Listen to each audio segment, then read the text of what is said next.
तैयार हो चुकी है। अब जो हम फ्रंट और बैक को मिला के कंधे की सिलाई लगा लेंगे और कंधे की सिलाई जो है वो हमने सेम मार्जिन के साथ जितनी पहले कंधे की लगाई है सेम उसी तरीके से दूसरे कंधे की लगानी है। अब इसके ऊपर भी हम लगा लेंगे सिलाई। ऊपर लगाने से एक तो फिनिशिंग अच्छी आ जाती है और दूसरा ये सिलाई ऊपर लगी हुई खूबसूरत भी लगती है बॉयज़ के कुर्तों पे।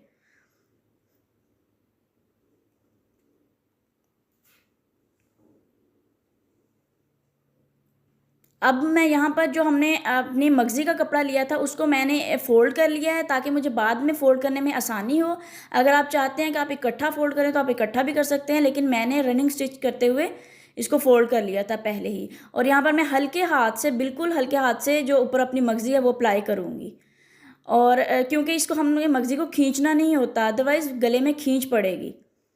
यहाँ पर अब मैं इसको कंप्लीट कर लूँगी और ये देखिए यहाँ मैंने कंप्लीट कर लिया। अब मैं नोचेस लगाकर इसकी तुरपाई कर लूँगी। यहाँ पर मैंने तुरपाई कर ली है। देखिए गले की कितनी खूबसूरत फिनिशिंग आई है। और तुरपाई आपने बिल्कुल छोटा टाँका उठा के करनी है, चाहे तो आप सिलाई भी लगा सकते हैं। अब मैं इसकी बैक साइड करूँगी। बैक साइड पे मैंने यहाँ पर तकरीबन 4-4 इंचेस या 3-3 इंचेस आप कर लें। मैंने चेपी अप्लाई की है, जिसे हम फ्यूजिंग टेप भी कहते हैं। और मैंने बटन पट्टी से 3-3 सेंटीमीटर के फासले पे मैंने 3-3 निशान लगा लिए हैं। जो फर्स्ट मेरा निशान होगा वो मैंने 4 सेंटीमीटर पे लगाया है और जो सेकंड है वो मैंने 3.5 पे लगाया है और जो थर्ड है वो मैंने 3 पे लगाया है। इस तरीके से पहली लाइन बड़ी होगी, दूसरी छोटी और इसके बाद एंड में सबसे छोटी।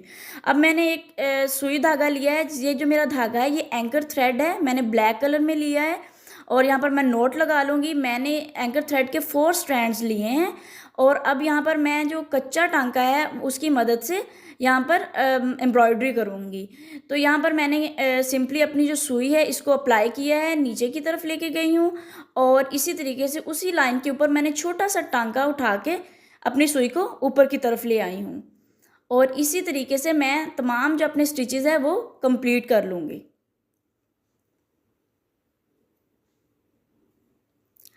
टांका आपने बिल्कुल छोटा-छोटा उठाना है। अगर आप बड़ा टांका उठाएँगे तो उससे अच्छी लुक नहीं आएगी। इसलिए आपने जो अपना टांका है वो छोटा-छोटा उठाना है। धागे का जो कलर है, जो हमारे एंकर थ्रेड का कलर है, इसको आप कस्टमाइज़ भी कर सकते हैं अपनी मर्ज़ी के मुताबिक। अगर आप चाहें तो यहाँ पर कोई और कलर भी अप्लाई कर सकते हैं। वाइट पर तमाम कलर ही बहुत खूबसूरत लगते हैं, लेकिन मैंने यहाँ पर रेड और ब्लैक को तरजीह दी है। और रेड एंकर थ्रेड भी हमें इसी तरीके से चाहिए होगा, उसके भी हमने 4 स्ट्रैंड्स ही यूज़ करने हैं।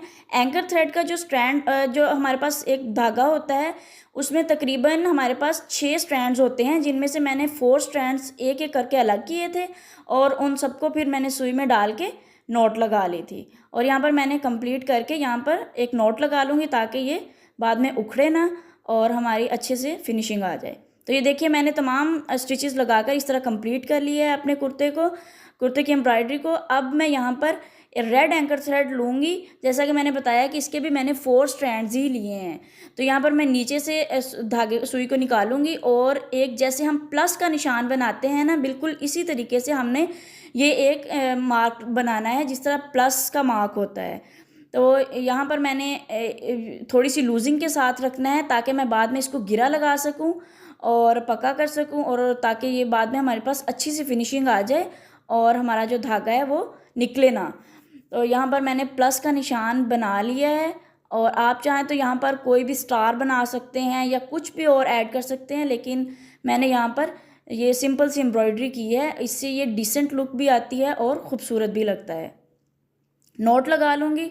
नोट लगाने के बाद मैं तमाम जो हमारे लाइंस हैं उनके नीचे इस तरीके से एक-एक प्लस का निशान लगा लूँगी। और देख सकते हैं आप व्यूअर्स कितना खूबसूरत और कितने कम टाइम में ये हमारा जो कुर्ता है ये रेडी हो जाता है और एम्ब्रॉयडरी होने के बावजूद ये बहुत कम टाइम में तैयार हो जाता है। बिल्कुल इसी तरीके से मैं ये लूजिंग के साथ रखूँगी और इसको अगेन पहले की तरह मैं नॉट लगा दूँगी और नॉट लगाने के बाद जो बाकी की तमाम लाइंस हैं उनके नीचे भी मैं इसी तरीके से क्रॉस स्टिच बना दूँगी। लीजिए हमारे तमाम क्रॉस स्टिचेस जो हैं वो कंप्लीट हो चुके हैं और ये देखिए कितनी अच्छी फिनिशिंग के साथ ये बन चुके हैं। और ये जो रेड कलर है वो रेड और ब्लैक का कॉम्बिनेशन कितना खूबसूरत लग रहा है। यहाँ पर अब मैं जो बाजू हैं उनके आगे से फ़ोल्डिंग करूँगी। बाजुओं को फ़ोल्ड करने के बाद सिंपल कुर्ते की तरह मैं बाजुओं की फ़ोल्डिंग करने के बाद उसको अपने जो कुर्ता है उस पर अपने बाजू को अप्लाई कर दूँगी। तो ये बहुत कम टाइम में बनने वाला एक कुर्ता है। बच्चों को इस तरह के डिसेंट से कुर्ते पहने हुए बहुत अच्छे लगते हैं। यहाँ पर अब मैंने अपने जो बाजू है उसको उसकी स्टिचिंग स्टार्ट कर दी है। बाजू को मैं अपने आर्म होल के साथ अटैच कर रही हूँ। याद रहे कि आपका जो सेंटर पॉइंट है आपके बाजू का वो आपके जो शोल्डर का सेंटर है उस पे आना चाहिए, और इससे फिर आपके जो बाजू है वो बिल्कुल मतलब एक एक्यूरेसी के साथ अटैच होगा।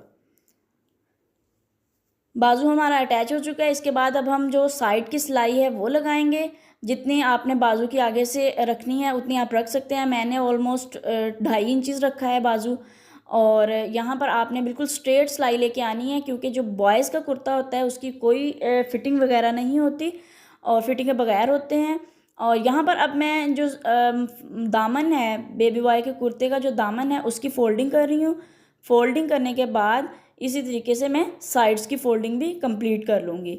साइड्स की फ़ोल्डिंग भी इसी तरीके से करनी है। बस इसकी फ़र्क इसमें ये है कि यहाँ की जो सिलाई होती है ये बिल्कुल बारीक होती है बनिस्बत जो हमारी जो नीचे दामन है उसकी निस्बत जो साइड्स की सिलाइयाँ होती हैं वो बारीक होती हैं। और बिल्कुल एक जैसी होनी चाहिए। फ्रंट की और बैक की सिलाइयाँ जो हैं वो बिल्कुल एक जैसी होनी चाहिए।